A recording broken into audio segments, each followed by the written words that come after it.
39 වෙනි පරිච්ඡේදය. යූදාවල රජ වුණ ෂෙදකියා පාලනය කරපු 9 වෙනි අවුරුද්දේ 10 වෙනි මාසයේ බැබිලෝනිය රජවන නෙබුකද්නෙසර් සහ එයාගේ මුළු හමුදාවම යෙරුසලමට ඇවිත් ඒක වැටළුවා.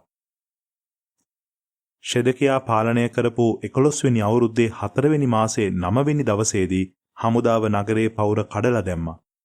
බැබිලෝනිය රජගේ අධිපතීන් හැමෝම නගරයට ඇතුල් වෙලා මැද දොරටුව ළඟ ඉඳගත්තා. ඒ කියන්නේ සම්ගර් කියන තනතුර දරන නේර්ගල් ශරෙෂෙර්, රබ්සාරිස් කියන තනතුර දරන නෙබෝසර්සෙකිම්, රබ්මග් කියන තනතුර දරන නේර්ගල් ශරෙෂෙර් සහ අනිත් අධිපතීන් හැමෝම ගිහින් දොරටුව ළඟ ඉඳගත්තා.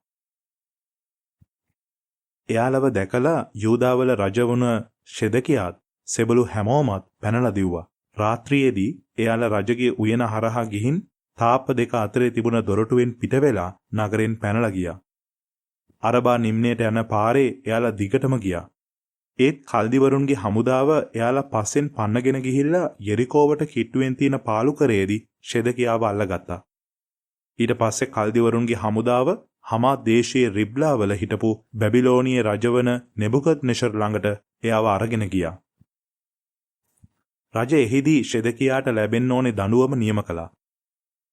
බැබිලෝනිය රජ ෂෙදකියාගේ පුතාලව එයා ඉස්සරහම රිබ්ලා වලදී මරලා දැම්මා. යූදාවල වංශවත් අයවත් මරලා දැම්මා. ඊට පස්සේ බැබිලෝනිය රජ ෂෙදකියාගේ ඇස් අන්ධ කරලා එයාට තඹ විලංගු දාලා එයාව බැබිලෝනියට අරගෙන ගියා. කල්දිවරු රජමාලිගාවයි සෙනගගේ ගෙවල් දොරවලුයි ගිනි තියලා විනාශ කරලා දැම්මා. යෙරුසලමේ පවුරුත් කඩලා දැම්මා. ආරක්ෂක නිලධාරීන්ගේ ප්‍රධානියා වුණ නෙබුෂරදාන් නගරේ ඉතුරු වෙලා හිටපු හැමෝවමයි එයාට යටත් වුණ අයවයි නගරේ ආවට ඉතුරු වෙලා හිටපු අනිත් අයවයි වහලුන් විදිහට බැබිලෝනියට අරන් ගියා.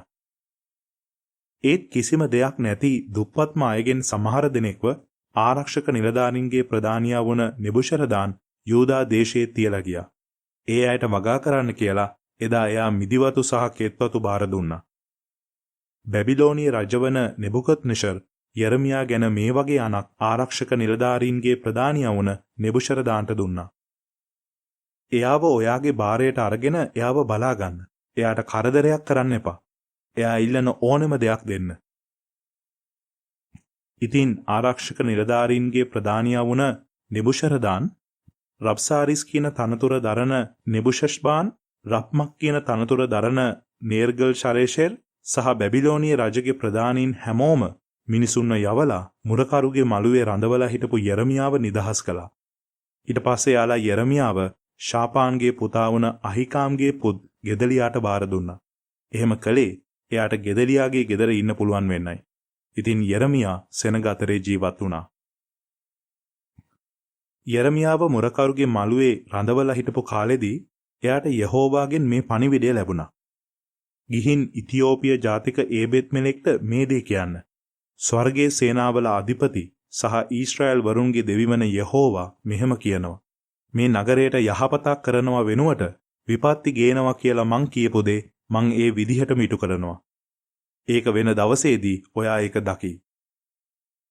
ඒත් එදාට මම ඔයාව බේර ගන්නවා කියලා යෙහෝවා කියනවා. ඔයා බයෙන් ඉන්න මිනිසුන්ගේ අතට ඔයාව බාර දෙන්නේ නැහැ. මම ඔයාට බේරෙන්න විදිහක් පෙන්නලා දෙනවා. ඔයා කඩුවෙන් මැරුම් කන්නේ නැහැ. ඔයා මං ගැන විශ්වාසය තිබ්බ නිසා ඔයාගේ ජීවිතය වස්තුවක් වගේ ආරක්ෂා කරලා දෙනවා කියලා යෙහෝවා කියනවා.